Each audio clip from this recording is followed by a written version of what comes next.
Hello friends, എല്ലാവർക്കും Sunitha kitchen ബ്ലോഗിലേക്ക് സ്വാഗതം. ഇന്ന് എല്ലാ വീട്ടമ്മമാർക്കും ഉപകാരപ്പെടുന്ന കുറച്ച് നല്ല നല്ല ടിപ്സുകളായിട്ടാണ് വന്നിരിക്കുന്നത്.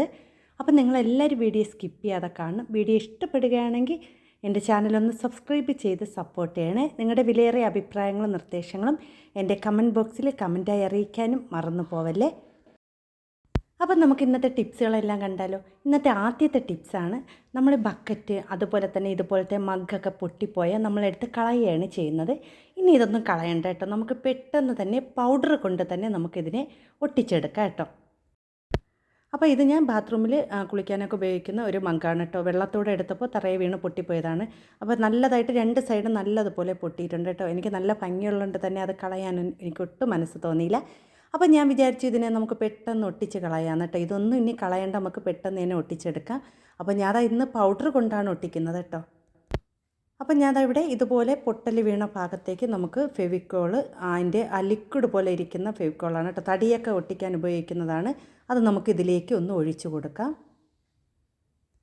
അപ്പം നമ്മൾ കയ്യിലൊന്നും ആവാതെ വേണം നമ്മളിതിനെ ഒന്ന് അതിൽ ഒഴിച്ചു കൊടുക്കാം കേട്ടോ. ഇതുപോലെ ഒന്ന് ഒഴിച്ചു കൊടുത്തതിന് ശേഷം നമ്മൾ അതിലേക്ക് പൗഡർ തട്ടി കൊടുക്കുക കേട്ടോ. ആ ഒരു നനവിൽ തന്നെ പെട്ടെന്ന് തന്നെ നമുക്ക് ആ ഒരു പൗഡറും കൂടി തട്ടി കൊടുക്കണം കേട്ടോ.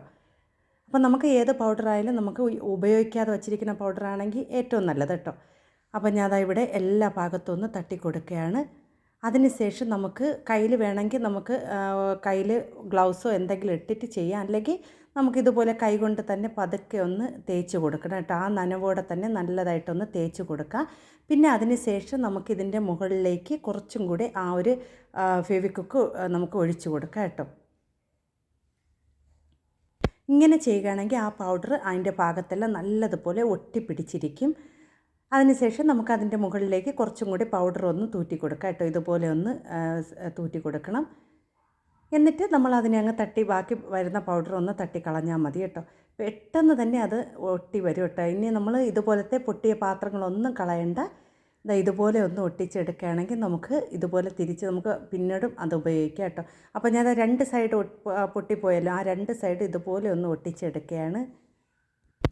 അപ്പോൾ വളരെ ഈസി ആയിട്ട് നമുക്ക് ഇനി പ്ലാസ്റ്റിക് ബക്കറ്റ് അതുപോലെ തന്നെ പ്ലാസ്റ്റിക് പാത്രങ്ങളൊക്കെ പൊട്ടിക്കഴിഞ്ഞാൽ നമുക്ക് ഇതുപോലെ ചെയ്യാം. അതിനുശേഷം ഞാൻ വെള്ളം ഒഴിച്ചിട്ടുണ്ട്.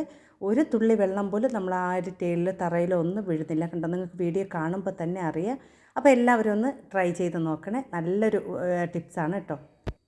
ഇനി അടുത്ത ടിപ്സ് ഒന്ന് കണ്ടാലോ. നമ്മൾ ചക്കയൊക്കെ കറി വയ്ക്കാനും അതുപോലെ തന്നെ ചക്ക വരട്ടി തയ്യാറാക്കാനൊക്കെ നമ്മൾ ചക്ക ഇതുപോലെ പൊടി പൊടിയായിട്ടൊക്കെ അരിഞ്ഞെടുക്കാറുണ്ട്. അപ്പോൾ അത് കുറേ ജോലി പാടാണല്ലേ. നമുക്ക് പെട്ടെന്ന് തന്നെ ചക്ക നല്ല പൊടി പൊടിയായിട്ട് അരിഞ്ഞെടുക്കാൻ വേണ്ടി നമ്മൾ ചെയ്യേണ്ടത്, നമ്മൾ ഇതുപോലത്തെ ഒരു വെജിറ്റബിൾ ചോപ്പർ എടുക്കുക. അതിലേക്ക് നമ്മൾ എത്ര ചക്കയാണോ വേണ്ടത് അതെല്ലാം അതിലേക്ക് ഇട്ട് കൊടുക്കുക. എന്നിട്ടൊന്ന് 2 പ്രാവശ്യം ഒന്ന് അതിനെ പ്രസ് ചെയ്തൊന്ന് വലിച്ചാൽ മതി കേട്ടോ. പെട്ടെന്ന് തന്നെ നമുക്ക് ആ ഒരു ചക്കയൊക്കെ നല്ല കുനുകുന അരിഞ്ഞെടുക്കാൻ പറ്റും. നമ്മൾ കൈ കൊണ്ടൊന്നും ബുദ്ധിമുട്ടില്ല. ഇതുപോലെ ചെയ്യുകയാണെങ്കിൽ നമുക്ക് വളരെ ഈസി ആയിട്ട് തന്നെ നമുക്ക് ചക്കയെല്ലാം അരിഞ്ഞെടുക്കാൻ പറ്റും. പ്രത്യേകിച്ച് ജോലിയൊക്കെ ഉള്ളവരാണെങ്കിൽ അടുക്കള ജോലിയൊക്കെ പെട്ടെന്ന് എളുപ്പമാക്കാൻ വേണ്ടി നമ്മൾ ഇതുപോലെ ചെയ്യാം കേട്ടോ. അപ്പോൾ കണ്ടോ, നല്ല പൊടി പൊടിയായിട്ട് തന്നെ നമുക്ക് അരിഞ്ഞ് കിട്ടിയിട്ടുണ്ട്. അപ്പോൾ എല്ലാവരും ഒന്ന് ട്രൈ ചെയ്യണേ. ഇനി അടുത്ത ടിപ്സ് ഒന്ന് കണ്ടല്ലോ. നമ്മുടെ വാഷ് ബേസിനും അതുപോലെ തന്നെ ബാത്റൂമിൻ്റെ ബേസനൊക്കെ നമ്മൾ സൂക്ഷിച്ചില്ലെങ്കിൽ എപ്പോഴും നമുക്ക് അഴുക്ക് പിടിക്കാറുണ്ട്. അപ്പോൾ എൻ്റെ ബേസനൊക്കെ ഞാൻ നല്ലതുപോലെ സൂക്ഷിക്കുന്ന നല്ലത് ഒരു ടിപ്സാണ് ഞാൻ ഇതിൽ ഉൾപ്പെടുത്തിയിരിക്കുന്നത്. സോപ്പ് ഒന്നും ഉപയോഗിക്കാതെ തന്നെ നമുക്ക് വൃത്തിയാക്കി എടുക്കാം. അതിനുവേണ്ടി ഞാൻ ഇവിടെ ഒരു പാത്രത്തിലേക്ക് 1 സ്പൂൺ അളവിൽ ദോശമാവാണ് എടുത്തിരിക്കുന്നത്. ഇനി ഇതിലേക്ക് കുറച്ച് കോൾഗേറ്റ് ചേർത്ത് കൊടുക്കാം. കുറച്ചളവിൽ മതി കേട്ടോ. അപ്പം ഞാൻ ഇതിൽ സോപ്പോ ഒന്നും ചേർക്കുന്നില്ല, അല്ലാതെ തന്നെയാണ് ഞാൻ വൃത്തിയാക്കി എടുക്കുന്നത്. അടുത്ത് ഞാൻ ഇതിലേക്ക് ചേർത്ത് കൊടുക്കുന്ന 1 സ്പൂൺ അളവിൽ ബേക്കിംഗ് സോഡയാണ് ചേർത്ത് കൊടുക്കുന്നത്. ഇനി ഇതിലേക്ക് ചേർത്ത് കൊടുക്കുന്നത് കുറച്ച് വിനാഗിരിയാണ് കേട്ടോ. ഒരു 1/2 സ്പൂണോ 3/4 സ്പൂണോ അളവിൽ വിനാഗിരി ചേർത്ത് കൊടുക്കാം. അപ്പോൾ ആ വിനാഗിരി ചേർക്കുമ്പോൾ തന്നെ അത് നല്ലതുപോലെ പതഞ്ഞ് കിട്ടും കേട്ടോ. ഇനി ലാസ്റ്റ് ഇതിലേക്ക് ചേർത്ത് കൊടുക്കുന്നത് ഉജാലയാണ് ചേർത്ത് കൊടുക്കുന്നത്. നമ്മുടെ തുണിയൊക്കെ വെളുപ്പിക്കാൻ വേണ്ടി ഉജാല ചേർക്കാറുണ്ടല്ലോ. അപ്പം നമ്മുടെ ബേസൻ വെളുക്കാനും നമുക്ക് ഉജാല ചേർത്ത് കൊടുക്കാം കേട്ടോ. അപ്പോൾ ഒരു 1-2 തുള്ളി നമുക്ക് ചേർത്ത് കൊടുക്കാം.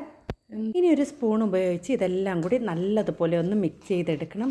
ആ ഒരു വിനാഗിരി അതുപോലെ തന്നെ ഇതും ദോശമാവും എല്ലാം കൂടി നല്ലതുപോലെ മിക്സ് ചെയ്തെടുക്കാം. അതിനുശേഷം നമുക്ക് ഇതിന് നമ്മുടെ വാഷ് ബേസിലും അതുപോലെ തന്നെ ബാത്റൂമിൻ്റെ ബേസിലെല്ലാം നല്ലതുപോലെ തേച്ച് പിടിപ്പിച്ച് കൊടുക്കാം. പ്രത്യേകിച്ച് ഞാൻ ഇത് സ്ഥിരം ചെയ്യുന്നതുകൊണ്ട് തന്നെ ഒട്ടും തന്നെ നമുക്ക് അഴുക്കൊന്നുമില്ല കേട്ടോ. നമ്മൾ ഇടയ്ക്കിടയ്ക്ക് ഇതുപോലെ ചെയ്യുകയാണെങ്കിൽ നല്ലതുപോലെ ബേസിനൊക്കെ വൃത്തിയായി കിടക്കും. അപ്പോൾ ഇതൊന്ന് തേച്ചിട്ട് കൊടുത്തതിന് ശേഷം ഒരു മിനിറ്റ് ഒന്ന് ഇതിട്ടിരിക്കുക കേട്ടോ. കൂടുതൽ നേരം ഒന്നും ഇട്ടിരിക്കേണ്ട. അതിന് ശേഷം നമുക്കിതിനെ നല്ലതുപോലെ ഒന്ന് കഴുകിയെടുക്കാം കേട്ടോ. അപ്പോൾ നിങ്ങൾക്ക് ഈ വീഡിയോ കാണുമ്പോൾ തന്നെ അറിയാം കേട്ടോ, നിങ്ങൾക്ക് നല്ലതുപോലെ പ്രത്യേകിച്ച് വെള്ള ബേസിനൊക്കെ ആണെങ്കിൽ അഴുക്ക് പറ്റിയ പെട്ടെന്ന് അറിയാൻ പറ്റും. അപ്പോൾ അതാ കണ്ടോ നല്ലതുപോലെ വെളുത്തിട്ടുണ്ട്. ഇതുപോലെ തന്നെ നമ്മുടെ ഇത് ബാത്റൂമിൻ്റെ ബേസിനും ഇതുപോലെ തേച്ച് കൊടുക്കാം കേട്ടോ. അപ്പോൾ പ്രത്യേകിച്ച് കൊച്ചു കുട്ടികളൊക്കെ ഉള്ള വീട്ടിലാണെങ്കിൽ പെട്ടെന്ന് തന്നെ ഇതൊക്കെ ഇല്ലാതാവാറുണ്ട്. അപ്പോൾ ഇതുപോലെ ചെയ്യുകയാണെങ്കിൽ നമുക്ക് എത്ര അഴുക്കുള്ള ബേസിനും അതുപോലെ തന്നെ വെള്ള ബേസിനൊക്കെ നല്ല പുതുപുത്തനായിട്ടിരിക്കും കേട്ടോ. അപ്പോൾ നിങ്ങളെല്ലാവരും ഇതൊക്കെ ചെന്ന് ട്രൈ ചെയ്ത് നോക്കണേ. അപ്പോൾ നിങ്ങൾക്ക് ഈ വീഡിയോ കണ്ടിട്ട് ഇഷ്ടപ്പെടുകയാണെങ്കിൽ എൻ്റെ ചാനലൊന്ന് സബ്സ്ക്രൈബ് ചെയ്ത് സപ്പോർട്ട് ചെയ്യണേ. നിങ്ങളുടെ വിലയേറിയ അഭിപ്രായങ്ങളും നിർദ്ദേശങ്ങളും എൻ്റെ കമൻറ്റ് ബോക്സിൽ കമൻറ്റായി അറിയിക്കാനും ആരും മറന്നു പോവല്ലേ.